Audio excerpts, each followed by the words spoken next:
எக்ஸாமுக்காக பல ஆயிரக்கணக்கான மாணவர்கள், சமூக ஆர்வலர்கள், நடிகர்கள், தலைவர்கள் சொல்லிட்டு எல்லாருமே டெல்லியில ப்ரொடெஸ்ட் பண்ணிட்டு இருக்காங்க. இதுல சிலர் நாடாளுமன்றத்தை நோக்கி பேரணியாகவும் போனாங்க. இந்த ஒரு இன்சிடென்ட்ல சோனம் வாங்சுக்ன்றவரு உண்ணாவிரத போராட்டத்தையுமே நடத்தினாரு. இதுல சிஜேபியுமே அவங்களோட போராட்டத்தை ஸ்டார்ட் பண்ணாங்க. இதுல வேற ஒரு ஊர்ல இருந்துமே பல மாணவர்கள் வந்து இந்த ப்ரொடெஸ்ட்ல கலந்துகிட்டாங்க. ஆனா இந்த ஒரு ப்ரொடெஸ்ட்ல போலீஸ் தடியடி, லத்தி சார்ஜ்னு சொல்லிட்டு இது எல்லாமே பண்ணிருந்தாங்க. இந்த இன்சிடென்ட்ல என்ன நடந்துச்சு, ஏன் இந்த ஒரு எக்ஸாமுக்காக இவ்வளவு பேர் இவ்வளவு ஒரு போராட்டத்தை பண்ணிட்டு இருக்காங்க, எல்லா டீடைலுமே இந்த ஒரு வீடியோல பார்க்கலாம். வணக்கம் and welcome back to Sukanya the journalist. முதல்ல இந்த நீட்னா என்ன?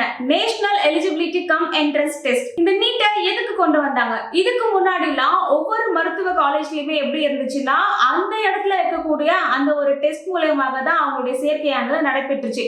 அண்ட் இதை எல்லாமே வந்து மாத்தணும், ஒரே நாடு ஒரே தேர்வுன்றத கொண்டு வரணும், எல்லாருக்குமே வந்து ஒரே மாதிரியான டெஸ்ட் ஆனது இருக்கணும்ன்றதுக்காக இந்த நீட்ன்ற ஒண்ண கொண்டு வராங்க. பல எக்ஸாம்ஸ்ல எழுத வேண்டிய அவசியமானது இல்ல, ஒரே எக்ஸாம் ஆனது எழுதிக்கலாம். நீட்டை சப்போர்ட் பண்ணவங்க என்ன சொல்லியிருந்தாங்கன்னா, ஒரே மாதிரியான எக்ஸாம் ஆனது இந்தியா முழுக்க இருக்கும், அதுக்கப்புறம் இந்த மாதிரியான பல எக்ஸாம்ஸ்லாம் எழுத வேண்டிய அவசியமானது இருக்காதுன்னு சொல்லியிருந்தாங்க. ஆனா நீட்டை ஏன் பல பேர் எதிர்க்கிறாங்க? இதுலயுமே முக்கியமா இந்த கிராமம் சைடுல இருக்கிறவங்களுக்கு நீட் ரொம்பவே ஒரு கஷ்டமான ஒரு எக்ஸாமா இருக்கு. அதுல முதல் ரீசன் இந்த கோச்சிங் சென்டர். சிட்டில இருக்கக்கூடிய ஸ்டூடெண்ட்ஸ் கோச்சிங் சென்டருக்கு போயிட்டு படிக்கக்கூடிய அளவுக்கு அவங்களுக்கு வசதியானது இருக்கும். இது வில்லேஜ்ல இருக்கக்கூடிய ஸ்டூடெண்ட் படிக்கிறதுக்கு ரொம்பவே கஷ்டமா இருக்கும். அவங்க கோச்சிங் சென்டருக்கு போகக்கூடிய அளவுக்கு அவங்களுக்கு வசதியும் இருக்காது. இப்படி இருக்கும்போது அந்த ஒரு காம்படிஷன் ஆனது ஈக்குவலா இருக்காது. ஏன்னா பல பேர் கோச்சிங் சென்டருக்கு போயிட்டு அவங்க எக்ஸாமுக்காக ப்ரிப்பேர் பண்ணுவாங்க. இன்னும் சிலர் வில்லேஜ்ல இருக்கிறவங்க கஷ்டப்படக்கூடிய குடும்பங்களாக இருக்காங்க, அவங்களுக்கு போதுமான வசதியும் இல்ல. அதனால இந்த ஒரு எக்ஸாம் ஆனது ஈக்குவலா இருக்காதுன்னு சொல்லிட்டு மாணவர்கள் சைடுல இருந்து சொன்னாங்க. ஆனா இந்த நீட் எக்ஸாமால பல குடும்பங்கள் பாதிக்கப்பட்டிருக்கு. இதுல பல பேரோட உயிருமே போயிருக்கு. இரண்டாவது ரீசனாக மாநில பாடத்திட்டம். மாநிலத்துல படிக்கக்கூடிய ஸ்டூடெண்ட்ஸ்க்கு இந்த ஒரு எக்ஸாம் ஆனது ரொம்பவே ஒரு ஸ்ட்ரகிளான ஒரு எக்ஸாமாக இருக்கு. அவங்களுடைய பாடத்திட்டம், அவங்களுக்கு சொல்லிக் கொடுக்கக்கூடிய அந்த ஒரு விதம், அவங்கள இந்த எக்ஸாமுக்காக ப்ரிப்பேர் பண்றதுக்கான முறை, இது எல்லாமே டிஃபர் ஆகும். இது எல்லாமே இப்படி வேறுபட்டு இருக்கிறதுனால எல்லாருக்கும் சமமான வாய்ப்பானது இங்க கிடைக்குதான்ற ஒரு டவுட் ஆனது வருது. தேர்ட் ரீசனாக இந்த 12 வருஷங்கள் நல்லா படிச்சு நல்ல மார்க் எடுத்துட்டு இருக்காங்க. ஆனா சடனா இந்த ஒரு எக்ஸாமை மட்டும் வச்சு அவங்களுடைய கரியரை அவங்க சூஸ் பண்ணணுமான்ற ஒரு கேள்வியானது வருது. இதுல முக்கியமா இந்த ஒரு ப்ரொடெஸ்ட் ஆனது இந்த அளவுக்கு வந்த ரீசன், நீட் எக்ஸாம் ரீசன்ட் மேல தான் எல்லாரும் எழுதி இருந்தாங்க. ஆனா அந்த ஒரு பேப்பர் ஆனது லீக் ஆகி இருந்திருக்கு. இதுல ஆள் மாறாட்டம் நடக்கிறது, இந்த நீட் எக்ஸாம் பேப்பர் லீக் ஆனதுன்னு சொல்லிட்டு இந்த மாதிரியான விஷயங்கள்லாம் நடந்ததுனால பல மாணவர்கள் இந்த நீட் எக்ஸாமுக்காக உண்மையா நைட்டு பகல்னு படிச்சு அதுக்கான ஒரு எக்ஸாமை ப்ரிப்பேர் பண்ணி எழுதுறதுக்காக வராங்க. ஆனா இன்னொரு பக்கம் இந்த நீட் எக்ஸாம் பேப்பர் ஆனது லீக் ஆகி இருக்கு. இதனால உண்மையா படிச்சு தேர்வு எழுதக்கூடிய மாணவர்களுடைய லைஃப் ஆனது பாதிக்குது. இந்த மாதிரி நீட் எக்ஸாம் क्वेश्चन பேப்பர் ஆனது லீக் ஆனதுனால பல பேர் இதனால ஸ்ட்ரகிள் ஆகி இருக்காங்க. கஷ்டப்பட்டு படிச்ச மாணவர்கள் கூட இப்போ அதனால பாதிப்படைஞ்சிருக்காங்க. ஆனா இந்த ஒரு எக்ஸாம் வேண்டாம்னு பல பேர் தொடர்ந்து குரல் கொடுத்துட்டு தான் வந்துட்டு இருக்காங்க. இந்த ப்ரொடெஸ்டுக்கான மெயின் காரணமே இந்த ஒரு எஜுகேஷன் சிஸ்டம் ஆனது சரியாக இல்லைன்னு சொல்லிட்டு பல பேர் இதுக்காக குரல் கொடுக்க வந்தாங்க. இதுல முக்கியமா சோனம் வாங்சுக் உண்ணாவிரத போராட்டத்தையுமே தொடர்ந்தாரு. யார் இந்த சோனம் வாங்சுக்? லடாக்கை சேர்ந்தவர் தான் இந்த சோனம் வாங்சுக். இவர் ஒரு பொறியாளர், கல்வியாளர், சமூக ஆர்வலர், அதுக்கப்புறம் சுற்றுச்சூழல் பாதுகாப்புன்னு சொல்லிட்டு இந்த மாதிரியான விஷயங்கள் எல்லாமே இவர் ஒர்க் பண்ணிட்டு வராரு. ஐஸ்டுப்பான்ற ஒரு திட்டம் மூலமாக இந்தியா முழுவதுமே இவரை எல்லாருக்குமே தெரிய வந்துச்சு. இவருடைய ஐடியாலஜி எப்படி இருக்குன்னா, எஜுகேஷன் சிஸ்டம் ஆனது மாறணும், அது புதுமையாக இருக்கணும்ன்றத அவர் கொண்டு வந்திருந்தாரு. இவருடைய கேரக்டரை வச்சுதான் 3 Idiotsல வரக்கூடிய அந்த ஒரு கதாபாத்திரமும் எடுத்திருக்காங்கன்னு சொல்றாங்க. சோனம் வாங்சுக் என்ன சொல்றாருன்னா, இது வெறும் ஒரு எக்ஸாம் பத்தின ஒரு பிரச்சனை மட்டும் கிடையாது, ஸ்டூடெண்ட்ஸ் இந்த ஒரு கல்வி அமைப்பு மேல வச்சிருக்கக்கூடிய ஒரு நம்பிக்கைன்னு சொல்றாங்க. ஒரு ஸ்டூடெண்ட் பல ஆண்டுகளாக கஷ்டப்பட்டு படிச்சு ஒரே ஒரு எக்ஸாம் மேல நம்பிக்கை வச்சுட்டு இருக்காங்க. ஆனா அந்த ஒரு எக்ஸாமே இப்படி மாறுச்சுன்னா அவங்க என்ன பண்ணுவாங்கன்ற ஒரு கேள்வி அவரு கேக்குறாரு. ஒரு அமைதியான ஒரு போராட்டத்தை எடுக்கணும்னு சொல்லிட்டு சோனம் வாங்சுக் இந்த ஒரு உண்ணாவிரத போராட்டத்தை சூஸ் பண்றாரு. ஆல்ரெடி இந்த உண்ணாவிரதம் போராட்டம் மகாத்மா காந்திஜியும் பண்ணியிருந்தாரு. ஒரு அகிம்சையான வழியில போகணுன்றதுக்காக இந்த மாதிரியான போராட்டங்கள் எல்லாம் பல ஆண்டுகளாக நடந்துட்டு இருக்கு. கிட்டத்தட்ட அவர் 21 நாட்கள் கிட்ட போராட்டத்துல இருந்தாரு. அவரோட உடல்நிலையுமே மோசமடைஞ்சிச்சு. சோனம் வம்சுக்கு மட்டும் இல்லாம இதுல சிஜேபியும் வராங்க. காங்கிரஸ் ஜனதா பார்ட்டின்ற ஒரு அமைப்புமே இந்த ப்ரொடெஸ்ட்ல வராங்க. அவங்க பல கோரிக்கைகளையுமே முன்வைக்கிறாங்க. இந்த ஒரு நீட் முறைகேட்டுல உண்மையா என்ன நடந்துச்சுன்னு சொல்லிட்டு அதுக்கான விசாரணையானது நடக்கணும். யார் இதை லீக் பண்ணாங்களோ அவங்க மேல கடுமையான ஒரு சட்டத்தை கவர்மெண்ட் எடுக்கணும். அது மட்டும் இல்லாம மத்திய கல்வி அமைச்சரான தர்மேந்திர பிரதான் அவருடைய பதவியை விட்டு விலகணும் சொல்லிட்டு எல்லாருமே போராடிட்டு இருக்காங்க. இந்த ஒரு இஷ்யூ நடந்ததுக்கு அவருமே மெயின் காரணம் சொல்லிட்டு அவங்க சைட்ல இருந்து சொல்றாங்க. இன்னொரு ஒரு கோரிக்கையாக பாதிக்கப்பட்ட குடும்பங்களுக்கு அவங்க நிவாரணமா கொடுக்கணும்னு சொல்றாங்க. இந்த இஷ்யூனால பல பேர் அவங்களோட உயிரை இழந்திருக்காங்க. அவங்களுடைய குடும்பங்களுக்கு நிவாரணமாக பண உதவி பண்ணணும்னு சொல்லிருக்காங்க.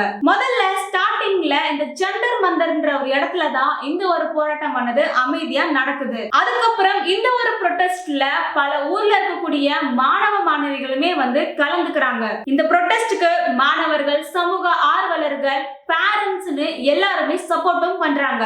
இவ்வளவு பேர் இந்த ஒரு ப்ரொடெஸ்ட்ல வராங்க. இதனால சன்செட் சலோன்ற ஒரு பேரணியுமே அறிவிக்கிறாங்க.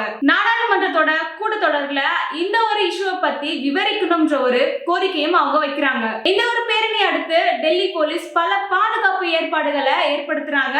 நாடாளுமன்றத்தை சுத்தி பல தடுப்புகளையுமே அமைச்சாங்க. இதுல முக்கியமான சில சாலைகள், மெட்ரோ ரயில் நிலையங்கள் சொல்லிட்டு இது எல்லாமே தற்காலிகமாக மூடினாங்க. ஏன்னா ஸ்டூடெண்ட்ஸ் எல்லாமே அதிகப்படியாக அங்க வந்துட்டே இருந்தாங்க. ஒரு பக்கம் போலீஸ் சைட்ல இருந்து அவங்களுடைய பாதுகாப்புக்காக தான் இந்த ஒரு விஷயங்கள் எல்லாம் பண்ணாங்கன்னு சொல்றாங்க. ஆனா இன்னொரு பக்கம் போராட்டக்காரர்கள் நாங்க அமைதியாக தான் இந்த பேரணியை தொடங்கணும்னு சொல்றாங்க.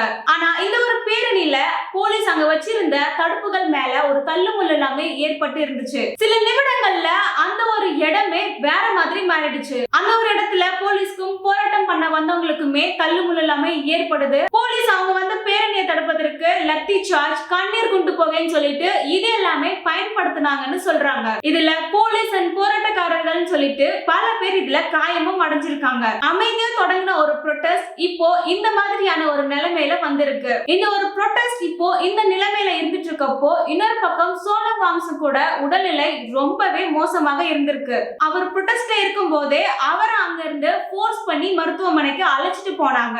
போலீஸ் சைட்ல இருந்து அவரோட உயிரை காப்பாற்றணும், அதுக்காக தான் அவரை அழைச்சிட்டு போனோம்னு சொல்றாங்க. ஆனா ப்ரொடெஸ்ட் பண்ணவங்க என்ன சொல்றாங்கன்னா சோனம் வாங்சுடைய விருப்பத்திற்கு எதிராக அவரை ஃபோர்ஸ் பண்ணி மருத்துவமனைக்கு அழைச்சிட்டு போயிருக்காங்கன்னு சொல்றாங்க. இந்த ஒரு இஷ்யூ ஆனது நீதிமன்றம் வரைக்குமே போயிருந்துச்சு. டெல்லியில நடந்த இந்த ஒரு இன்சிடென்ட் அடுத்து டெல்லி மட்டும் இல்லாம இந்தியாவுல பல இடங்கள்ல இந்த ஒரு நியூஸ் ஆனது முக்கியமான ஒரு விஷயமாக மாறுது. பல இளைஞர்களுமே இந்த நீட் எக்ஸாமுக்கு எதிர்த்து அவங்க ப்ரொடெஸ்ட் பண்ண ஆரம்பிக்கிறாங்க. அது மட்டும் இல்லாம சிங்கரான அறிவு நீட்டை எதிர்த்து அவரும் போராட்டம் பண்ணாரு. இந்த இன்சிடென்ட் அடுத்து டெல்லியில நடிகர் பிரகாஷ் ராஜ் அவர்களும் வராரு. இந்த ஒரு ப்ரொடெஸ்ட்ல அவருமே கலந்துகிட்டாரு. அவர் என்ன சொல்றாருன்னா மாணவர்கள் கேள்வி கேட்பது ஒன்றும் தவறு இல்ல, ஜனநாயகத்துல அமைதியான போராட்டம் பண்றதுக்கு எல்லாருக்குமே உரிமை இருக்குன்னு சொல்றாரு. ராகுல் காந்தியுமே இந்த ஒரு ப்ரொடெஸ்ட்ல இப்போ கலந்துகிட்டாரு. அவர் என்ன சொன்னாருன்னா இந்த ஒரு இன்சிடென்ட்டுக்கு கவர்மெண்ட் பதில் சொல்லியே ஆகணும். இப்படி பல பேர் இப்ப இருக்கக்கூடிய மத்திய அரசை எதிர்த்து அவங்க விமர்சனமும் பண்ணிட்டு இருக்காங்க.